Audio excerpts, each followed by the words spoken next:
Gepleyer Azatlyk Radiosu. Hepdeniň jeminiň leýartyny. Gepleşikleri Pragadaky studiýadan men Ýowşan Annurwan alyp barýarym.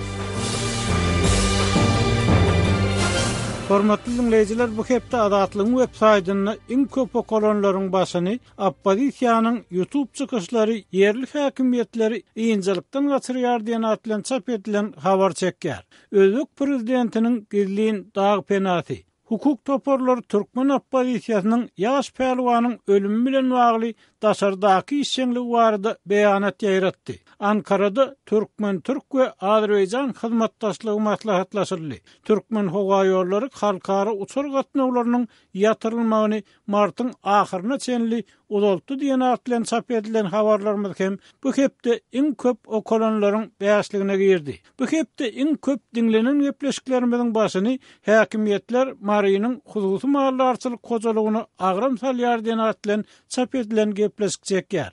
Lewawy we Mara soğuk howa aralaşdy. Tewte gar ýagdy. Resminame gerek. Ölýänleriň köpelýän wagtyna merhumlary jaýlamak üçin resminamalary almak kynlaşdy. Türkmenistanyň öňkü vice-premieri Iteranyň ýolbaşçylarynyň biri Valer Atchersow aradan çykdy. Covid-19 Aşgabatda vaksina sancımları dowam edýär. Lewapda gonamçylyklary giriş çeklendirilýär diýen atlan çap edilen gepleşiklerimiz hem iň köp dinlenenleriň beýasligine girdi. Bu hepde iň köp görülenleriň başyny açyk söhbet. Täze vice-premier Serdar Berdimuhammedow kim diýen atlan çap edilen video maglumatymyzy çekýär. Türkmen görnüşleri 18-nji hepde atly foto sergimiz hem köp tomoşaçy çekdi. Şeýle de tomoşaçylarymyz açyk söhbet. Türkmen prezidentiniň oglunyň täze wezipeleri nähil syýasy mümkinçilik açýar diýen atlan çap edilen video söhbetdeşligimizde köp tomoşa edipdirler.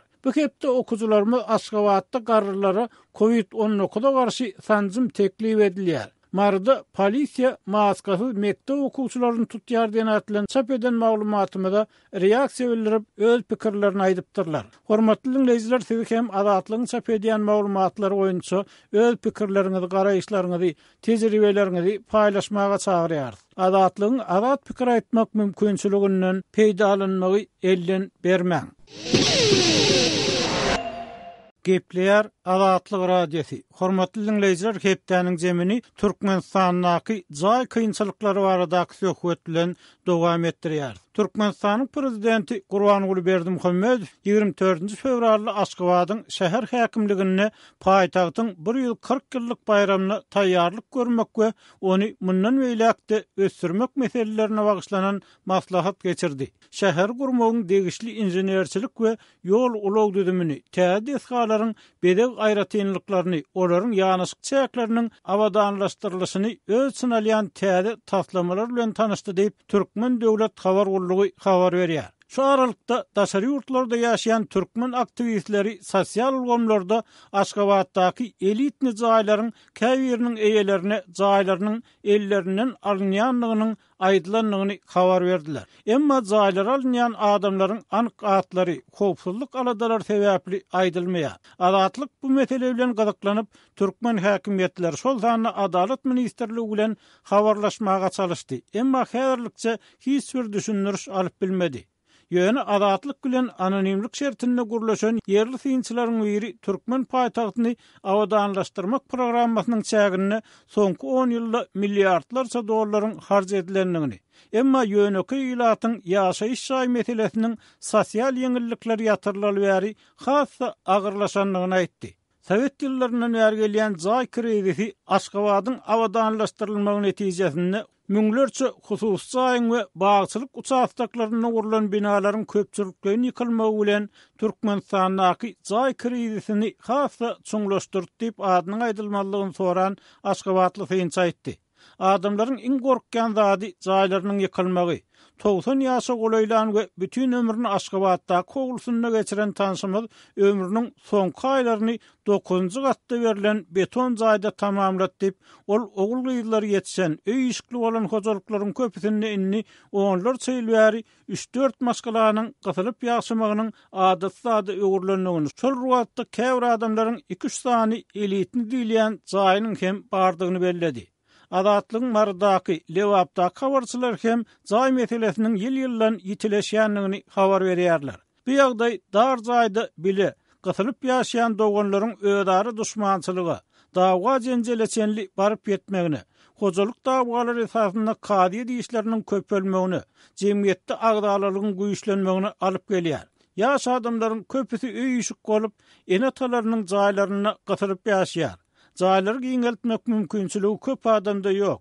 İşsizlik, guruluşyk materiallarynyň ýyl-ýyldan gymmatlanmagy, jaý kireýleriniň ýokarlanmagy, aýallary, çagalary, garrylary, keselli adamlary has agyr ýagdaýa salýar diýip Aşgabatly synç aýtdy. Emma ýurtda geçirilen ilaç ýadugynyň netijeleri, ýaşaýyş jaýlarynyň el ýeterliligi, jaý ýagdaýlarynyň gowlaşdyrylmagyna mätäz adamlaryň anyk sany, ýaşlara, maýyplara we goly ýuky maşgallara berilýän jaý kömekleri barada Türkmen medeniýetine anyk maglumatlar çap edilmeýär. Adatlyk şu meseleler bilen baglykda Awstriýada we Türkiýede ýaşaýan türkmen aktivistleri bilen söhbetdeş boldy. Ilkinji söhbetdeşimiz Türkiýede ýaşaýan türkmen aktivisti Rowşan Gylyjew. Ol käbir adamlaryň elit nizaýlarynyň elleriniň alınýanyny barada sosial ulgamlarda ýürüýte video çykyşyny çap etdi. Rowşandan soň söhbetimizi odalky ilçi Awstriýada ýaşaýan Nurmuhammed Hanafi bilen dowam etdirer. Sebäbi ol hem elitni diýilýän jaýlardan jaýlanan adamlaryň käbiriniň jaýynyň alınýanyny baradaky maglumatlaryň özüne hem gelip gowşanlygyny aýdýar. Rowşan, siz video çykyşyňyzda odal berilen jaýlaryň ýyzyna alınmak ähtimallygy, bu barada ýokardan berilen görkezme barada gurrun etdiňiz. Bir yerde gurrun pulu tölenen ýa-da ýarpy tölenen, emma hususlaşdyrylan jaýlar barada bar ýa. Şu maglumaty anyklaşdyryp bilmemesiňiz, bu nirede, nähili ýagdaýda we hasan bolan ýa-da bolýanda? Ýokşana bu şuwat hutşy günlerde, aktual ýagdaýda Aşgabatda bolup duran zatlar. Bu zatları diýmek üçin ýalňyş maglumat bermezdigim esasda. Şoň üçin dolu biz anykladyk. Men elimde şuwat iň az şu meselelere sebäp bar bolan 10 san adamyň dolu maglumatlary bar. Öýlerine gelen adamlar näme diýip gorpuzdylar, näme diýip aýtýarlar. Şu zatlaryň hemmesini tap etmende maglumatlary bar. Ýöne bu adamlar şuwat içeride bir gorku bar da. Şoň üçin öz şahsy maglumatlaryny paýlaşmagymy islemek. Ýöne hakyky manada anyklanan maglumatlarda. Şuna çözüm edip berim diýip bize ýüzene Ben maglumatlaryňyzda näme aýdylýar? Ol adamlara näme diýipdirler? Açyrak aýtsaňyz. Mesele şeýle gelýärler bularyň öýlerine ve diýerler ýokardan bir buyruk vardylar. Ýokardan buyruk elimde hatsız, petsiz, sesli aýdylan, sözlü aýdylan buyruk boýunça gelýärler. Gelen adamlar ine don probleminden gelýärler. Adamların orderinin, zadynyň kopyasyny alıp gitýärler. Soň kimin adyny alyrynda başga ýere geçirmek üçin. Soň diýerler, bizem diýerler, düşünün ýokardan gelen buyruk var, işimizi etmeli diýip şu öýelerine hem düşündirýärler. Esas näme diýip berkeseler ýokardan buyruk näme diýip soralan ýagdaýda adamlar diye näme diye şuwat ya pudaklardan ön verilen jaýlar diye şuwat hereket etýän, şuwat işlep duran adamlara verilmeli. Öňki işten çıkanlar, berde kriminallar ya başka mesele bilen çıkanlar diýemek. Öz kariyerini edip gutarıp pensiýa çıkan ýaşly adamlar ya da şunday adam itibarly adamlaryň başyna gelen problema. Şuwat aljap nämelerini bilmän oturýarlar. Rowşan, siziň aýtmaňyza görä şu jaýlarynyň alınmak ähtimallygy ýa-da alınmak howpy odal şo bir edarada işläp, şol edaran kömegi bilen jaýalan, emma şol ýerde işlemeýän adamlar, ýagny şolary öňkü alan jaýlaryny ellerinden gidermek howpagyny, ýagny häkimetler gelip olary siz şu jaýy boşatmaly diýerler, şeýlemi? Owa keskitli ýagdaýda 2 hepde süre berýär, ýa-ni möhlet berýärler. Ve diğerler 2 hafta içerisinde şu meseleni özünüz bir yolunu tapıp çözmeseniz orderlerini alıp gittiler, bunların propiskalarını ofisliklere geçirmek için. Yeke gözlü bir konvatlı jaýlara bunların 4-5 şahasını eltip dıkacaklar, jaýyny elinden alacaklar ve onu başka işgärler, şu an işgärlere verecekler. Bunun için hiçbir kanunun esas görkezmiyor. Dine ýokardan buyruk. Ol adamlar şu jaýlarynyň pullaryny töleýän adamlarmy, üzen adamlarmy, şu döwletden alan kardylaryny üzen adamlarmy ýa-da üzmedikmi? Üzen ya da üzmedik bahanası yok. Seredim ben maňa yüz tutan adamların ondan gowragy var. Onusundan 3-4 tanesi entek üzüp kurtarmadık da azrak böyle var. Ağla bası üzüp kurtarıptır, davno üzüp kurtarıptır. Çok vakti oldu üzüp kurtaranını ve şöyle de söyledim Yoşan'a. Bular şunan diyen oklar. Biz sizin cayınızı alarız, yöne siz şova durak, üzerine pulunuzu izinize verirsen diyen oklar. Pulu ize kaytarmagam yok. Katık ödek şekilde eline aileler ve şeyle de yem korkuzyalar. Siz isteseniz Generalni Prokuratura şuna yüz tutun. Tapal yok, serenle şundan netice çıkmayan sebep yukarıdan buyruk var diyorlar. Zayların ellerinden aldırma kopu avanın adamları bu arada näme pikir ediyorlar, ne hilçi kalgı görüyorlar. Olar da oradan şu ýagdaý bilen alalaşýarlar mı, ýa bir çäre gözleýärler mi, ýa da başga bir ýollar bilen, bir kanun ýollar bilen zaylaryny saklamagy alada ne diýerlermi?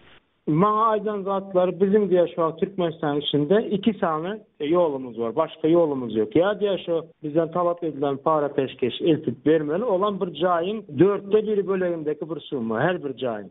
Azrak bir summada değil. 2 hafta içinde tapıp eltip vermeli ya da 2 hafta son o fijiklere geçirilýär diýip möhlet berip gitdiler de. Şoş inememiz 2 yolumuz var, başka yolumuz yok diýerler. Son siz diýe şunu ýa-ni halkara nämeler jemgiyetlere yetirseniz bize diýe kömek edip bilmezler mi diýe de bir yol yok mu diýip 3-nji bir yol gözlerler, ona da ınamları yok. Men diýen olar arza yazın da arzanızı koyverin bize, biz hak alimi, adam hukuky nämeler edaralara, organlara berer diýsek onu hem çekinişip dururlar da. Şonu bakan alıp eğer biz arza versek elimizden iş sattık alaymasınlar. Yani şu adamlar zayları elden gitsek olup durkadı, şu kanuni esasda şikayet etmekten çekiniyorlar, şeyle mi? Şeyle sebebi olarak, şikayet etmen gürünü aytmaka olarak şeydi korkuzalar da Generalni Prokuratura siz yüz tutan ýagdaýyňyzda da bu mesele çözülmeýär. Şoň üçin hiç ala dedi oturmaň, bu ýapylyňyzy taýýarlaň ýa-da opşyjyta geçmene taýýar bolun diýip şeýle gaty bir baýar şekilde ugroza bilen etdiler da bunu. Şeňizmi? Indi size maglumat barmy? Şo size yüz tutan adamlardan başga, şo sizin bilýän adamlaryňyzdan başga da şeýle ýagdaý bilen yüzbe-yüz olan adamlar barmy başga wagt? Seredin Aşgabatda maňa gelen habarlar bu kepten bäri bar da, bir kepde bowrak. Ýene men diňe habar etminde maňa gelen adamlary näme sanyny aýtsam da 30-40 kän adam bar. Ýene maňa şu özüniň hakyky anyk maglumatyny beren adamlaryň sany şu wagt ondan köp başladylar. Şoň üçin Aşgabatda başka adamlar da var. Her pucaklardan işten çıkanlar hem şu an şey diyor. Onu seyredim. O Türkmen Yurt TV'den Pravazashitnik Yulia Serebren'e hem ağızlat geçti öz kanalında. Demek onlardan gelen maglumatlara göre onlar anıklap ediptirler. Men anıklamamdan doğru gelen de şu anıklığı ve bu adamların sanı azel köplüğü ortaya çıktı da belli oluyor da. Ruşen Gleizov söhbetdeşliği katnaşıp beren maglumatınız için köp sağ olun. Sağ olun sizden. Köp sağ olun. Gepler Azatlyk Radiosu. Hormatly dinleyijiler, Türkmenistanyň jaý kynçylyklary baradaky söhbeti Türkmenistanyň bozgunlukda döredilen Respublika Partiýasynyň lideri Nur Muhammed Hanan bilen dowam etdirýär. Nur Muhammed aga Aşgabatdan gowuşan maglumatlary görä, şoň bilen birlikde sosial ulgamlarda çykkan maglumatlary görä, Türkmenistanyň paýtagtyny şu elitni jaýlardan jaýalan adamlaryň käbirini eger işleýän edarasyndan çıkan bolsa, şu jaýdan çykmak möhletiniň goýulanyny barada habarlar bar, maglumatlar bar. Sizin adamlaryňyz, sizin partiýanyň agdalary şu barada bir zat bilýärlermi? Owo ýokşun. Maňa da şol real habar etdi. Şu hakykatdanam elitli jaýlarda ýaşaýan adamlar işleýän ýerinden boşan bolsa ýa pensiýa çykan bolsa, şonu şu jaýlary boşaltmaly, özüm bary ýor ikepde wagt berýärmisinler. Elitli jaý alan adamlar öňdeýän bolsa şunu ýal agryýagdaýa düşýärler. Şonu ýal habar maňa diýetdi ýokşun. Nur Muhammed bu mesele bir tarapdan şu jaýlaryň bahalary bilen bagly bolup bilermi, algy bergi bilen bagly bolup bilermi? Sebäbi şol jaýlar 50% şol adamlaryň işleýän edarasy tarapyndan tölenip berilenine de şol ýerdäki aýlyklar bilen bahasyny üzmek mümkin näliýän pikirler öňden aýdylýar. Şu ýagdaý bilen bagly bolup bilermi sizin pikiriňiz? Sebäbi ol jaýlar ören gymmat jaýlar diýilip hasaplanýar. O hakykatdanam şu jaý berilenine 50% edara tarapyndan tölenýän bolsa, ýöne şu kalan 50%-inin ýaşaýan adamlar ailen aýlyklary bilen dolu üzüp bilen oklar. Şu da bir sebäp bolup biler. Näme üçin diýseniz, tölemeyen adamları şunyal sebep bilen bahana bilen boşaltırıp başka adamları getirip tölebilecek adamları getirip tolara sözay verip pulunu tölettirecek olup etken hareketler bolmagy mümkün. Inni Nur Muhammed abi elit nizalardan zay alan adamlardan başka da Türkmenistan'ı zay meselesi boyunca kıyınçılık çeken adamların tudakenliği hakkında bundan önkü yıllarda da maglumat gelip boğuşadı. Tevavi Türkmenistan'ı Sultanlı Aşgabat'ın urlusu bilen bağlılıkta köp adam zayını yitirdi. Soňlan birlikde bağ çastaklarında sarılan zayların hem yıkılma bilen köp adam emlägini yitirdir. Olary degişli kompensasiýalaryň hem berilmeýänligi aýdylýar. Ikinji tarapdan ýurtdaky işsizlik, garyplygyň ösme bilen baglanykda soňky 10 ýyllarda jaý sanlyp bilmän öz maşgalaryny kakazynyň ejesiniň jaýyna bir topar maşgala bolup, öý iş gorup, bir topar çylça bolup, sygyşman oturan adamlaryň juda köp ölenligi. Bu ýagdaý bilen baglanykda suwdy işleriniň, kahwe işleriniň hem köp ölenligi aýdylýar. Indi şu ýagdaýlar barda siziň ýurt içindäki adamlaryňa näme maglumat berýärler? Bu ýagdaýdan siz habarlymy? Howo, bize de şonyal habarlar gelýär. Hakykatdan bu işsizlik adamlar yankı emlaklerini yitirenine köplen şu enasasynyň jaýyna gaýdyp gelýärler. O ýerde de o boş duran jaý däl. Doğanları yaşap yören var.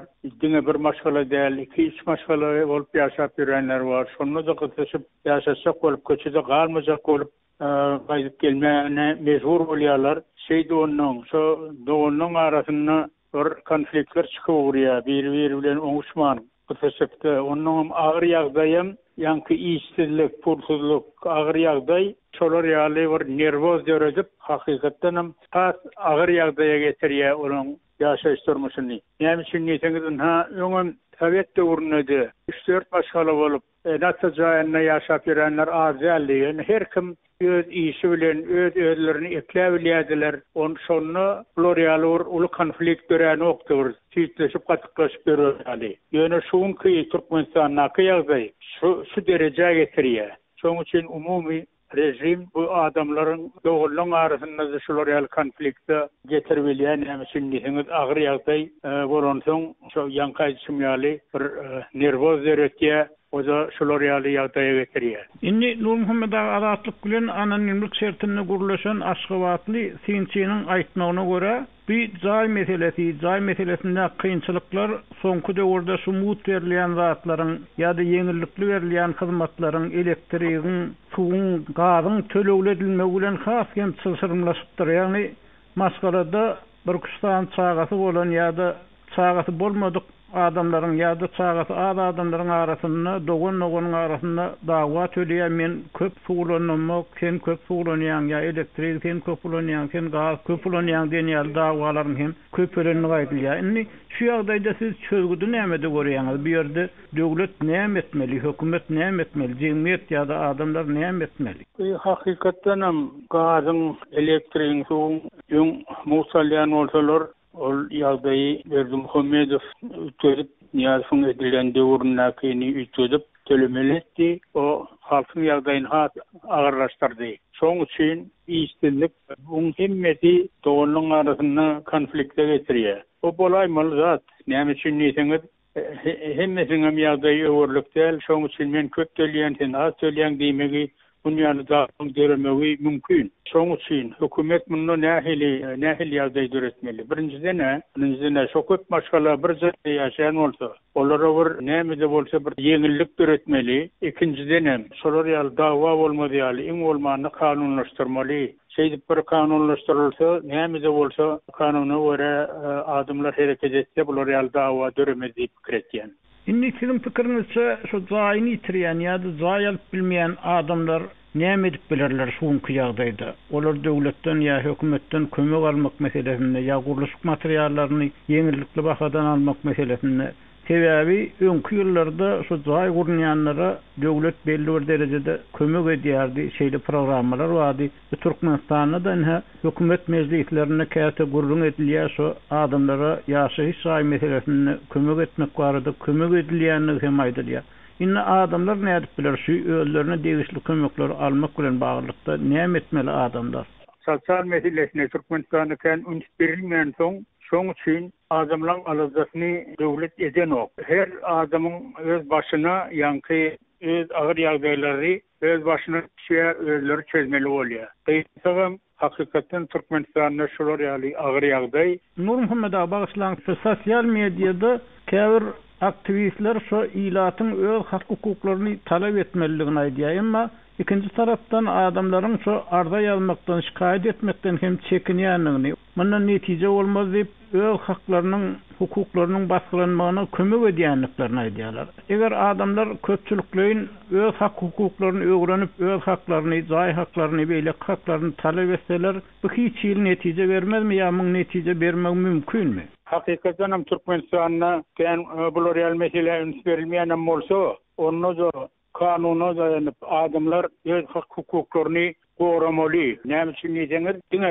öz alajaklaryny öz çözmese, olary başga kömek etjek ýok. Şoň üçin bu kanunlara dayanıp ýanky öz hak hukuklaryny goramaly, talap etmeli. Nur Muhammed ağa gepleşigimizde gatnaşyp beren gurruňyz üçin köp sag bolun. Sag bolun. Gepler Azatlyk radio hormatly dinleyijiler, hepdäniň jemini Owganistanyna habarçymyz Saýmerdan Ulmuradynyň bu ýurtdaky howpsuzlyk ýagdaýlary baradaky maglumaty bilen dowam etdirýär. Owganistanyň merkez ady ýurtlary bilen serhetleşýän septlerinde jeňçileriň hereket edýändigini ýerli resmiler aýdýar. Türkmen-Awgan serhediniň Awgan ýakasynyň uly böleginde Taliban söwüşçileriniň ýerleşendigini olar ma'lum edýär. Serhet yakalarda daşary ýurtly militanlaryň bardygyny bilermenler bildirýär. Daşary ýurtly jeňçileriň aglabasynyň merkez adiýeli militanlaryny bilermenler habar berýär. Awganistanda howpsuzlyk şertleriniň agyrlaşandygyny Ortaýatyň daşary işler ministri Sergey Lavrov Awganistanyň daşary işler ministri bilen geçiren duşugyndan soňra medbugatyň öňünde eden çykyşynda aýtdy. Awganistanyň merkez ady ýurtlary bilen çäkleşýän irgiwlarynda jeňçileriň güýçlüligini Lavrov beýan etdi. Ortaýatyň Taliban hereketi bilen gatnaşygynyň bardygyny Lavrov boyun aldy. Ortaýat tarapyndan Talibanlara parahatçylyk gepleşiklerine ıgrarly bolmaga we gazaplyklary kemeltmäge mesaj berilendigine Lavrov belläp geçdi. Как сейчас говорят, месседж талибам, он, собственно, никакого секрета из себя не представляет, это необходимость. Awganistanda barýan ýagdaýlardan Ortaýat ýygyderli hawatyrlanma bildirip gelýär. Demirgazyk Awganistandan merkez ady ýurtlaryna hop abanýandygyny Ortaýat öňe sürýär. Awganistanyň daşary işler ministri Muhammed Hanif Etmer iki ýurduň gatnaşyklary barada gurrun etmek üçin Ortaýata sapar etdi. Etmer şu gün Moskwada sözlen sözünde Awganistanda parahatçylyk meselesi bilen bagly minister Lavrov bilen özüniň gurrun edendigini bildirdi. Awgan ara gepleşikleriniň netijeli bolmagy boýunça Ortaýatyň hem goşant goşup biljekdigini Etmer belledi. Talibanyň Imarat Islamy rejiminiň kabul ederlikli däldigini Etmer nagtady. Ol Talibanlary lalaşyk arkaly Awgan halky bilen ýüzleşmäge çağırdy. برگشت رژیمشان غیر قابل قبول است و یک توافق صلح‌آمیز با مردم افغانستان برد. Emma Talibanlaryň yaraşyk gepleşiklerine gowullugynsyz çemeleşýändigini tinçiler aýdýar. Amerikanyň Birleşen Ştatlary bilen Talibanyň arasynda parahatçylyk ýalaşygy baglaşylandan soňra we Awgan ara gepleşiklerine başladylar bäri Awganistanda jeňçileriň öz hüjümlerini has artdyrandygyny tinçiler ma'lum edýär. Hususan Demirgazyk Awganistanda howpsuzlyk şertleriniň görülip eşidilmedik derejede yaramazlaşandygyny tinçiler beýan edýär. Demirgazyk Awganistanda Talibanlaryň öz hüjümlerini artdyrandygyny Faryab welaýatynyň hakimi Naqibullah Paýyk Azatlyk radiosyna aýtdy.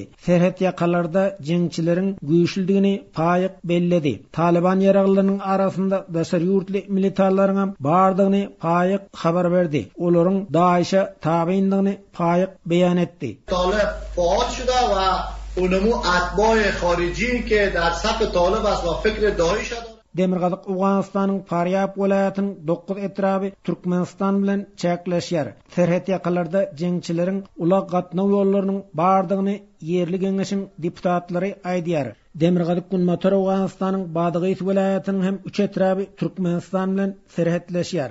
Türkmen-Awgan serhediniň boýunda jeňçiler hereket edýär diýip bilermenler aýdýar. Badygyz welaýatynyň merkezi Galaynow şäherine Türkmenistan elektrik tuguny berýärdi. Galaynawa Türkmenistandan iberliyen elektrik tok 30 gün bäri öçükliginde galýar. Welaýatyň Muqratly etrafynda jeňçiler elektrik geçirjisine ziýan ýetirdi diýip yerli elat aýdýar. Hormatly dinleýijiler, şunuň bilen hepdäniň jeminiň nowatdaky sanynyň soňuna geldik. Adatlygyň tolkunlaryndan aýrylmaň. Aýrylmaň.